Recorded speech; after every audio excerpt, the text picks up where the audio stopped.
Good morning tears. இன்றைக்கி நம்ம என்ன பார்க்க போகிறோம் அப்படின்னா, மாலிகுலார் டயக்னாசிஸில் ஒரு டூல்ஸ் பற்றி பார்க்க போகிறோம். அது என்ன அப்படின்னா பிசிஆர். பிசிஆர்னால் என்ன கேள்விப்பட்டிருப்பீங்க தானே?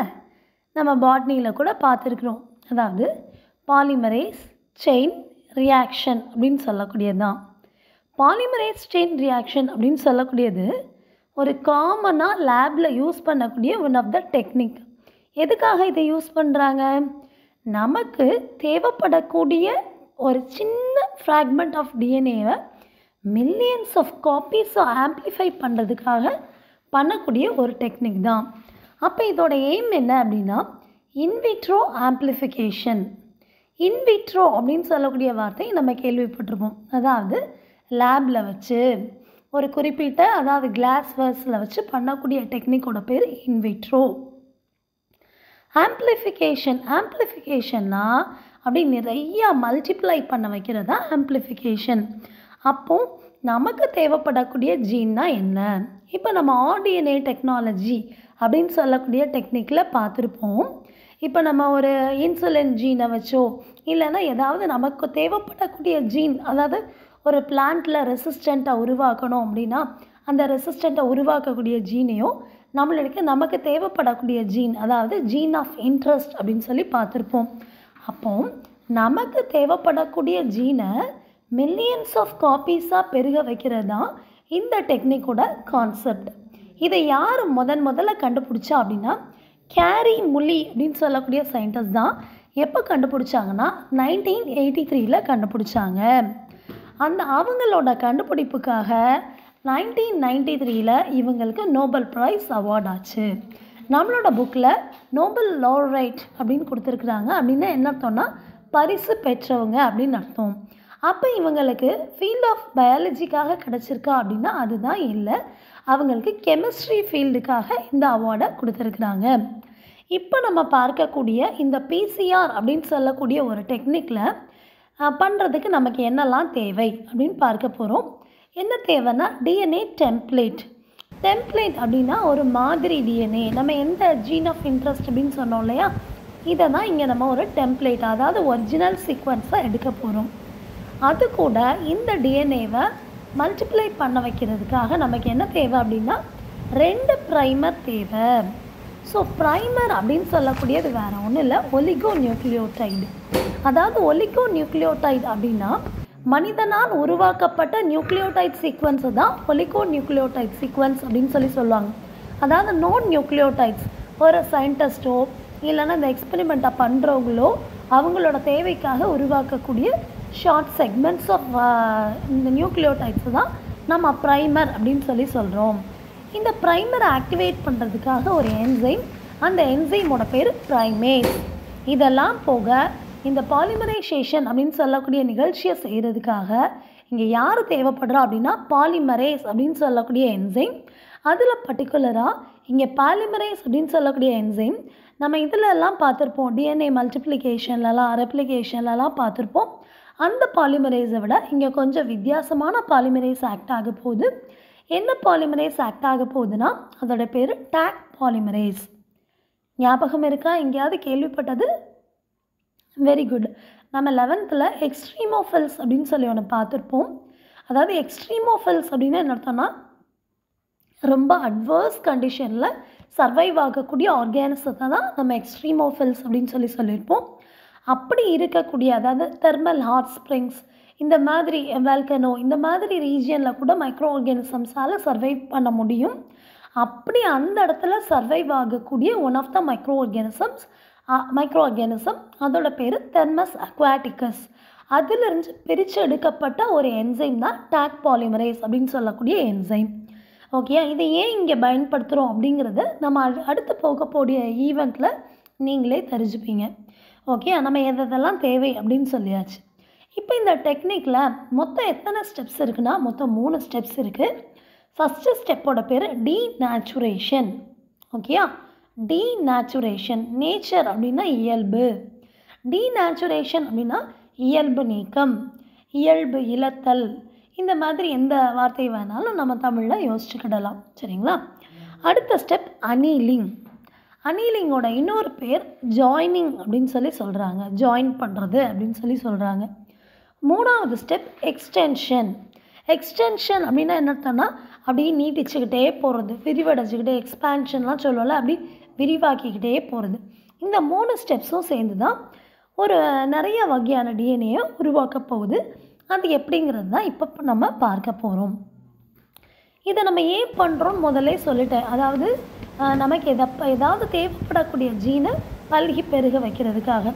இந்த மாதிரி துறையில் தான் இல்லை, அதாவது மெடிக்கல் ஃபீல்டில் மட்டும்தான் இல்லை. மெடிக்கல் ஃபீல்டுலன்னு எடுத்துக்கிட்டோன்னா நம்ம தேவைப்படக்கூடிய ஜீன் அப்படின்னு சொல்லும்போது, ஒன்று நம்ம ஏதாவது ஒரு டிசீஸை டயக்னோஸ் பண்ண போகிறோம், அந்த டிசீஸை உண்டாக்கக்கூடிய ஜீன் அங்கே இருக்கா இல்லையா அப்படின்னு சொல்லி பார்க்கறதுக்காகவோ, அல்லது வேறு எப்படி சொல்லலாம் அப்படின்னா ஒரு ஃபிங்கர் பிரிண்ட் டெக்னிக்கில் அந்த ஃபிங்கர் பிரிண்ட் பண்ணும்போது இது யாருடையது அப்படின்னு சொல்லி கண்டுபிடிக்கிறதுக்காகவோ, இல்லைனா ஒரு பிளான்ட்டில் இருக்கக்கூடிய ஒரு டிசீஸ், அந்த பிளான்ட்டில் என்ன வகையான பேத்தோஜன் இருக்குது, இல்லைனா என்ன வகையான டிசீஸ் இருக்குது அப்படின்னு சொல்லி பார்க்குறதுக்காகவோ, என்ன பர்பஸ்க்கு வேணாலும் பண்ணக்கூடிய இந்த மெத்தட் சேமாக தான் இருக்கும். சரிங்களா?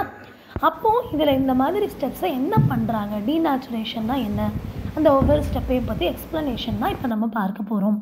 அதாவது நம்ம தேவைப்படக்கூடிய டிஎன்ஏ எடுத்துக்கிட்டாச்சு. இந்த டிஎன்ஏவை என்ன செய்ய போகிறோம் அப்படின்னா ரொம்ப அதிகபட்சமான ஹீட் ட்ரீட்மெண்ட்டுக்கு கொண்டு போக போகிறோம். ஹை டெம்பரேச்சருக்கு உட்படுத்த போகிறோம். ஏன்னா ஹை டெம்பரேச்சருக்கு உட்படுத்தும் போது அந்த டிஎன்ஏயில் இருக்கக்கூடிய 2 ஸ்ட்ராண்டும் என்ன ஆகும்னா டீநேச்சர் ஆகும். ஏன்னா அந்த 2 ஸ்ட்ராண்டில் இருக்கக்கூடிய நியூக்ளியோடைட்ஸை யார் பிடிச்சி வச்சுருப்பாங்க, யார் பாண்டிங்கை உருவாக்கியிருப்பாங்கன்னா ஹைட்ரஜன் பாண்ட். அந்த ஹைட்ரஜன் பாண்ட் அப்படின்னு சொல்லக்கூடியது கொஞ்சம் சென்சிட்டிவ் ஒன். அதனால் அதை ரொம்ப அதிகப்படியான டெம்பரேச்சருக்கு கொண்டு போகும்போது அந்த பாண்ட் வந்து பிரேக் ஆகும். பிரேக் ஆகி அந்த 2 ஸ்ட்ராண்டும் கொஞ்சம் செப்பரேட் ஆகும். இந்த செப்பரேஷன் அப்படின்னு சொல்லக்கூடியது அப்படியே பெர்மனண்ட்டாக இல்லை, டெம்ப்ரரியாக கொஞ்சம் அப்படி விலகி நிற்கிற மாதிரி இருக்கும். ஓகேயா? இந்த இடத்துல தான் அடுத்து நம்ம என்ன செய்ய போகிறோம் அப்படின்னா அடுத்த ஸ்டெப்பாக இதில் வந்து நம்ம தேவைப்படக்கூடியது எது எது அப்படின்லாம் பார்த்தோம்ல, இந்த ப்ரைமர், ப்ரைமேஸ், ஸ்டாக் பாலிமரேஸ், இது எல்லாத்தையும் சேர்த்து அந்த டிஎன்ஏ சொல்யூஷன் கூட ஆட் பண்ண போகிறோம். அப்படி ஆட் பண்ணும்போது அந்த பிரிஞ்சிருக்கிற 2 டிஎன்ஏ ஸ்ட்ராண்டில், அதாவது ஒரிஜினல் டெம்ப்ளேட்டாக எடுத்தோம் இல்லையா, அந்த ஸ்ட்ராண்ட் இப்போ அன்வைண்ட் ஆகி 2 ஸ்ட்ராண்டாக இருக்குது. அந்த 2 ஸ்ட்ராண்ட்லேயும் ஒரு ஸ்ட்ராண்டுக்கு ஒரு ப்ரைமராக போய் அட்டாச் ஆகுது. ஸோ ப்ரைமர்னால் அப்போதே உங்களுக்கு சொல்லியாச்சு. அப்படி ப்ரைமர் அட்டாச் ஆகிற ப்ராசஸ் தான், அதாவது ஜாயின் ஆகக்கூடிய ப்ராசஸ் தான் என்னது அப்படின்னா அனீலிங் அப்படின்னு சொல்லக்கூடியது. அதாவது நம்ம டீநேச்சுரேஷன் முதல் ஸ்டெப் சொன்னோம் இல்லையா, அங்கே நான் ஒரு பாயிண்ட் சொல்ல மறந்துட்டேன். இந்த ஹை டெம்பரேச்சர்னு சொன்னேன், எவ்வளோ டிகிரி செல்சியஸில் இதை செப்பரேட் பண்ணுறாங்கன்னா கிட்டத்தட்ட 94லேருந்து 96 டிகிரி செல்சியஸ் வரைக்கும், 94லேருந்து 96 டிகிரி செல்சியஸ்க்கு உட்படுத்தும் போது தான் அங்கே டீநேச்சுரேஷன் நடக்குது. நம்மளோட புக்கில் 95 டிகிரி செல்சியஸ்னு கொடுத்துருக்குறாங்க. இது இதை டெக்னிக்காக சொல்லக்கூடிய ஆத்தரை பொறுத்து இந்த டெம்பரேச்சர் வேரி ஆகும். இப்போ டீநேச்சர் பண்ணியாச்சு, நம்ம ப்ரைமேஸ்லாம் ஆட் பண்ணோன்னே இந்த ப்ரைமரானது ஒவ்வொரு ஸ்ட்ராண்டுக்கு ஒரு ப்ரைமராக போய் அட்டாச் ஆகும். இப்படி அட்டாச் ஆகிறதுக்காக நம்ம என்ன செய்ய போகிறோன்னா அந்த ஹை டெம்பரேச்சர்லேருந்து அதை வந்து என்ன செய்கிறோன்னா ரேப்பிடாக கூல் பண்ணுறோம். எவ்வளோ டிகிரிக்கு கொண்டு வரோம் அப்படின்னா கிட்டத்தட்ட 40லேருந்து 60 டிகிரி செல்சியஸ்க்கு கொண்டு வரும். 40லேருந்து 60 டிகிரி செல்சியஸ்க்கு கொண்டு வரும்போது இந்த ப்ரைமரானது என்ன ஆகுது அப்படின்னா அந்த டிஎன்ஏ டெம்ப்ளேட் கூட போய் பைண்ட் ஆகுது. பைண்ட் ஆனோடனே அங்கே வந்து யார் இருக்கான்னா ப்ரைமேஸ், அந்த ப்ரைமர் சீக்வன்ஸை இனிஷியேட் பண்ணுது. இனிஷியேட் பண்ணதுக்கப்புறம் அவங்க யார் ஆக்ட் ஆகுறான்னா டாக் பாலிமரேஸ் ஆக்ட் ஆகுது. பாலிமரேஸ் அப்படின்னாவே நமக்கு தெரியும், அதோட வேலை என்னென்னா நியூக்ளியோடைட் சீக்வன்ஸை ப்ரொவைட் பண்ணுறது தான் அதோட வேலை. அதாவது காம்ப்ளிமெண்ட்ரி நியூக்ளியோடைட்ஸை ப்ரொவைட் பண்ண போகுது. அப்படி ப்ரொவைட் பண்ணும்போது ஆட்டோமேட்டிக்காக 3rd ஸ்டெப் ஸ்டார்ட் ஆயிடும். 3rd ஸ்டெப்பை தான் நம்ம என்ன பார்த்துருக்குறோம் அப்படின்னா எக்ஸ்டென்ஷன் அப்படின்னு சொல்லி பார்த்துருக்குறோம். இந்த எக்ஸ்டென்ஷன் அப்படின்னு சொல்லக்கூடியது நடக்கிறதுக்கு எவ்வளோ டெம்பரேச்சர் தேவைப்படுதுன்னா 75 டிகிரி செல்சியஸ். ஏன் இந்த 75 டிகிரி செல்சியஸ்க்கு பண்ணுறோம், ஏன் அதே 40 to 60லே மெயின்டைன் பண்ணி பண்ணால் என்னன்னு கூட உங்களுக்கு தோணலாம். அப்படி பண்ணும்போது ரொம்ப குறைவான டெம்பரேச்சருக்கு கொண்டு போனால் அந்த நம்ம செப்பரேட் பண்ணி வச்சுருக்கிற அந்த ஒரிஜினல் ஸ்ட்ராண்ட் ஆகிறது மேபி திரும்ப ஒரு தடவை என்ன ஆயிடலாம்னா ரீஜாயின் ஆயிடலாம். அந்த ரீஜாயின் ஆகிறத தடுக்கிறதுக்காக தான் கொஞ்சம் அதிகபட்ச டெம்பரேச்சரில் பண்ணுறோம். அதுக்காகவே தான் நம்ம அந்த டெம்பரேச்சரில் சர்வைவ் ஆகக்கூடிய என்சைமான டாக் பாலிமரேஸை இந்த ஈவெண்ட்க்கு யூஸ் பண்ணியிருக்கோம். டாக் பாலிமரேஸ் அப்படின்னு சொல்லக்கூடியது கிட்டத்தட்ட 90 above டிகிரி செல்சியஸ்லலாம் ஒர்க் ஆகக்கூடிய ஒன் ஆஃப் த என்சைம் தான். ஓகே, இப்போ என்ன ஆகுதுன்னா எக்ஸ்டென்ஷன் நடக்குது. எந்த டிகிரியில் நடக்குது? 75 டிகிரி செல்சியஸில் எக்ஸ்டென்ஷன் நடக்குது. ஸ்ட்ராண்ட் சிந்தசிஸ் நடந்துக்கிட்டே இருக்குது. என்ன டைரெக்ஷனில் நியூ ஸ்ட்ராண்ட் சிந்தசிஸ் ஆகும் அப்படின்னா 5' to 3' டிரெக்ஷனில் நியூ ஸ்ட்ராண்ட் ஆனது சிந்தசிஸ் ஆகுது. ஒவ்வொரு ஸ்ட்ராண்ட்லேயும் 5' to 3' டைரெக்ஷனில் சிந்தசிஸ் ஆகுது. இப்போ நமக்கு பார்த்தோன்னா நல்லா பார்த்தீங்கன்னா இந்த படத்தில் பாருங்கள், ஒரு பேரண்டல் டிஎன்ஏ கொடுத்தோம், அதை டீனேச்சர் பண்ணும்போது 2 ஸ்ட்ராண்ட் கிடச்சிது. இப்போ அதுக்கப்புறம் என்ன பார்த்தோம் அப்படின்னா அனீலிங்க்கு அப்புறம் எக்ஸ்டென்ஷன் ஒரு ப்ராசஸ் நடந்தோடனே இப்போ நமக்கு 2 டாட்டா டிஎன்ஏ கிடச்சிருச்சு. ஓகேயா, இதுதான் இந்த ஸ்டெப்ஸ், அதாவது இந்த 3ல் நடந்த ஒரு நிகழ்ச்சி. இப்போ நம்ம விருப்பப்படக்கூடிய டிஎன்ஏ ஆனது இப்போ எத்தனை தான் கிடச்சிருக்குன்னா 2 தான் கிடச்சிருக்கு. ஆனால் நமக்கு தேவைப்படக்கூடிய அது வந்து இந்த டிஎன்ஏ, அதாவது ஜீன் ஆஃப் இன்ட்ரெஸ்ட்னு சொல்லக்கூடியது நமக்கு ரொம்ப அதிகமாக தேவை, மில்லியன்ஸ் ஆஃப் காப்பீஸ் தேவை. அப்போ திரும்ப திரும்ப திரும்ப திரும்ப இதே ப்ராசஸை அகைன் இந்த 3 ஸ்டெப்ஸையும் கேரி அவுட் பண்ணுறோம். இதை தான் நம்ம என்ன வார்த்தையில் சொல்கிறோன்னா ஆம்ப்ளிஃபிகேஷன் அப்படின்னு சொல்கிறோம். கிட்டத்தட்ட மில்லியன்ஸ் ஆஃப் காப்பீஸ் உருவாகிற வரைக்கும் இந்த ப்ராசஸை நம்ம கன்டினியூ பண்ணுறோம். இப்போ நமக்கு கன்டினியூ பண்ணோன்னே நமக்கு தேவைப்படக்கூடிய ஜீன் சீக்வன்ஸ் ரொம்ப அதிகபட்சமாக கிடச்சிருக்கு. இதை வச்சு நம்ம ஃபர்தர் ப்ராசஸ் கேரி அவுட் பண்ணலாம். நம்ம என்ன செய்ய போகிறோமோ, என்ன டயக்னோசிஸ் பண்ண போகிறோமோ, அடுத்த ஈவெண்ட் என்னவோ அதை நம்ம பார்க்கலாம். இதுக்காக நம்ம செலக்ட் பண்ணதான் இந்த பிசிஆர் அப்படின்னு சொல்லக்கூடிய டெக்னிக்.